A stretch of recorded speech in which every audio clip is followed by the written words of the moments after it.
ko ang batang ito na sumali sa mga palaro at nakipagsapalaran para manalo.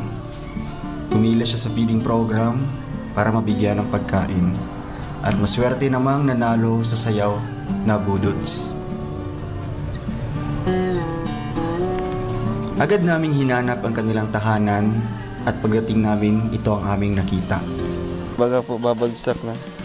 Wow, ito pala yung bahay. Ay, ano yung balay di?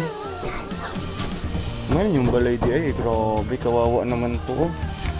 Isang maliit na bahay at halos masikip ang loob nito. Mga kababayan, siya si Mingming, ang nanalo sa sayawan sa ating feeding program. Umaga pa lang ay naghahanap na ng mga panggatong para may gagamitin sila sa pagluto. Napunta siya sa isang kabundukan para makakuha ng magagandang kahoy na gagamitin nila. Siya ay 6 na taong gulang pero ang kaisipan nito ay napaka-matured na. Halos mga 2 kilometro ang nilakad nito para lang makapanggatong na gagamitin nila araw-araw. Si Mingming ay maasahan na bata ng kanyang ina. Sa pagkakataong ito, siya ay naglaga ng saging. Ito ay ang kanilang kakainin buong araw. Wala pa silang kain simula nung umaga pa lang. Inisa-isa niya itong ilagay sa kaldero para ito ay maluto.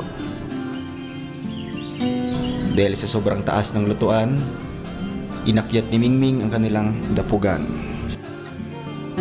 Binuhusan niya ito ng tubig at nagawa na ng apoy. Hinihintay niya ito hanggang maluto para panglamang tiyan nila. Matapos ang 10 minuto, naluto na ito at pinagsasaluhan na ng kanilang pamilya.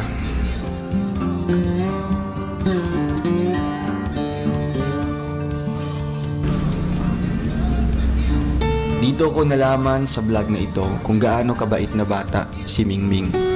Isang responsable at masipag na anak. Mga kababayan, mga kalangga, sabay-sabay nating panoorin ang kwento ng buhay ni Mingming. At huwag kalimutang mag-like and share. And welcome back muli sa ating munting channel. Muli po ang inyong abang lingkod, Roel of Malalag. So, ngayon po, meron po tayong pupuntahan po na isa po sa nakatira po dito sa tribo po ng Pantahon. Ay tribong Manubo dito po sa sitio Pantahon. Ang isa nagunsa ka?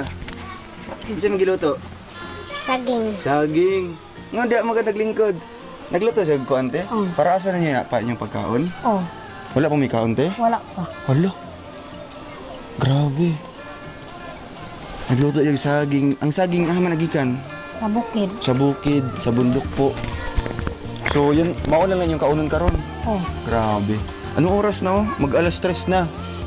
Sugat-sugat di pa may kaon te? Wala. Hala. Mabuti naisip ni Mingming magluto ng ng saging, maglaga ng saging. Kumusta ka? Kumusta ka? Kumusta man? Ko nang sugod dero nga. Pero may sugnod. Ganiya pa ka dere? Uy, maiko pa ka. Ganiya pa ka dere? Grabe. Luto na imong saging? Luto na? Wala pa? Wala pa yung luto? Gutom na ka? Wala pa din may kaon ganiya? Sugad ganiya? Wala pa yung kaon. Kisa may nag-ingon sa imo nga maglungag, ikaw lang. Ikaw ra. Maglungag saging. Ikaw ra. Grabe. Siya lang po nagkusa na magsaing. Pambili ng bugas. Grabe. Ang bay. Di ang mga nagkuan, di kaabot dere. Ang taas po ng kanilang ng abuhan, ng dapugan nila. Baba si dere. Unsa nimo pagbaba? Di daw, hinini nagbaba dere. Naog daw, naog. Grabe. Ay, grabe, madiskarte. Kasi ang taas ng ka-level ng kanyang ulo. Yung lutuan. Kaya naisip niya na. Tapos yung sugnuran para habang interview. Oo. Paglaing ko kahoy-ikming para kusog na yung mukuan. Para makakaon na mo. Wapa na may kaon di ay. Wapa may ilungag pod. Wala. Wapa may nilungag.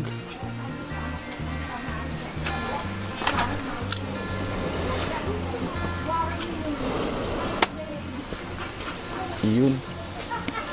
Namimiss ko yung lutuan namin dati. Ganito po. Ayan. Traming, diri sa ta. Ayan, maluto na unya. Ayan, te, diri sa ta, te. That's all for now. Until next time. Thanks for watching. And don't forget to like, subscribe, and share.